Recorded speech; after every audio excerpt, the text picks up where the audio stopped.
Well, for many years I worked with foam core and kind of inferior reflective materials to achieve the look that I want. What most people don't realize is that in addition to having a good key light for your subjects, you often need different types of fill to mold and sculpt your subjects, which has been a big part about how I create my images. And when I met Peter a couple years ago and he showed me his Sunbounce products, I was quite impressed for several reasons. One, the versatility of the fabrics, having everything from a white to a black to a silver, afforded me the opportunity of having everything to go on location with. But most importantly was the structure of his frames. Having something that was stable and sturdy and basically wind resilient was extremely important. For years using other products, I always was faced with dealing with wind, and that was a big deal when I'm taking a picture, having a reflector bend and turn. Right. And having this strong base holding these fabrics has made a big difference in my work.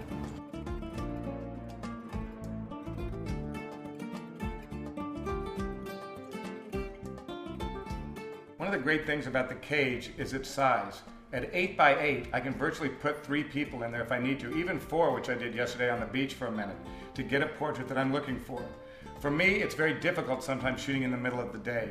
You have to be able to ultimately be able to light, subtract light, add light, and how do you do that? I do it through using silks.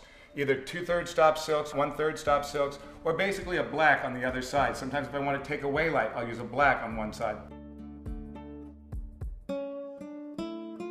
I can put the cage at any angle. I can have the sun coming in from any angle. I can have hair light if I want it. I can close that off if I want. We basically designed this cage to meet almost every possible lighting solution.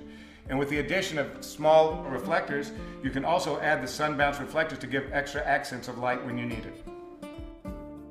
With just 3 of us setting up, as you saw today, what was amazing is the short setup time. It took roughly 30 minutes to basically put together the entire lighting solution. And I think basically once someone gets used to setting it up, it becomes a much easier and more facile situation.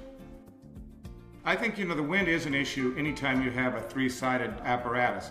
There's no question about it, there's no getting around it. But what I found very, very well was the fact that even with the wind, if you tie everything down and get everything secured, you're fine.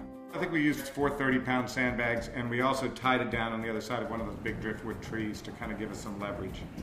The cage was very solid. I never felt there was any issues. It was lightweight to carry in, and to put it together, it was just fantastic. Being able to basically subtract or add light where I want it to be able to create the portraits that I'm looking for makes all the difference in the world in capturing the people that I photograph.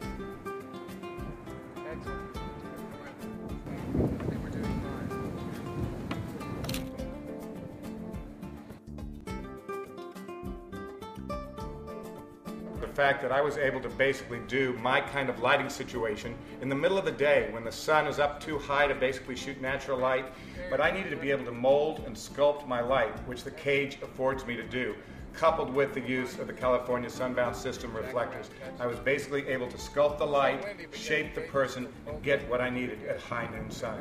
And the fact that the cage performed so well in windy weather was incredible.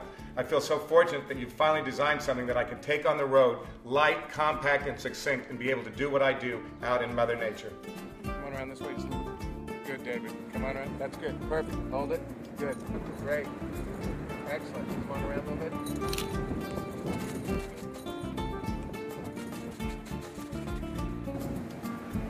Great. I think we got it. It's awesome. Walk out the front. That's a good one. Yeah, that really works. I think that would be good.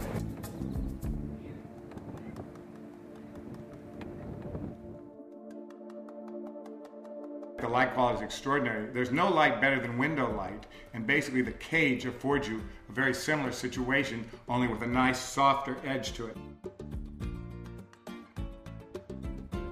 And for me, that's the most beautiful light. You can't replicate in a studio with artificial light what natural light can give you. And working with the cage and working with these silks, you're really afforded the best of both worlds. Yeah, and the wind just flows right through. The wind goes right through there. The key is to really set these cages up at an angle so that the wind flows through them. And make sure they're tied down. It's important because it's like a big kite. Yeah. But it basically affords me to be able to shoot something on the beach that I would normally only have to be able to do in the studio. Yeah.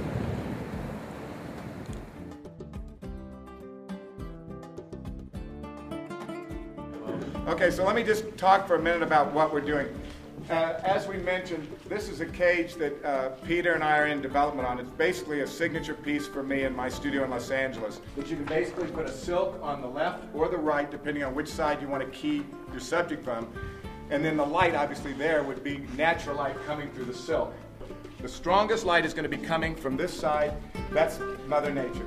Now, what I want to do on top of that is to give Otmar a little bit of fill on the darker side of his face. So the way to do that is to work with the silk from behind.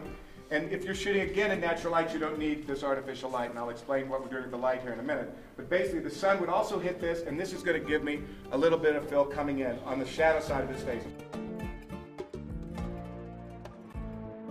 This will give you a very, very good semblance of natural light, to be able to sculpt the daylight at any point in time during the day through kind of a Greg Gorman lighting setup. Basically, you can paint with light with this cage.